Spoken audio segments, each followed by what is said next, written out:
Pire que ça, quelques vous avez dizaines. vu, Agnès Buzyn qui montre ses SMS pour se défendre, hein, à l'inverse d'Ursula von der Leyen, en expliquant que dès le début, elle soupçonne le labo P4 à Wuhan, en expliquant que quand même, là, il y a sans doute eu, un problème de fonctionnement, alors que très vite, hein, le récit du pangolin a été, vendu par Julien Pain, les fact-checkers, en disant: «Non, non, non, non, c'est complotiste de parler du labo P4». C'est lamentable, en fait. Au-delà de ça, heu, la fausse Mais information, moi, ce qui m'inquiète, c'est le divertissement. Alors, vous avez écrit un livre, hein, sur Hanouna.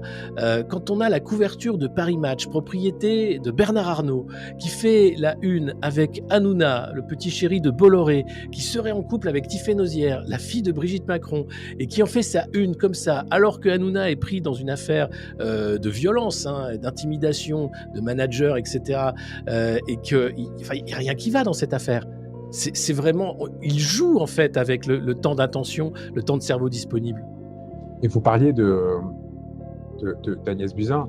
Ce dont on se souvient pas, c'est que sa promotion comme ambassadrice, auprès de l'OMS, suivait de quelques semaines, ses premières déclarations au monde dans lesquelles elle disait qu'elle Elle allait balançait. elle allait Oui, parler. Et c'est c'est le ça. principe de sa mise en examen. La Cour de cassation n'annule jamais. Je vous dis, elle n'annule jamais les mises en examen. Et là, elle l'a annulé.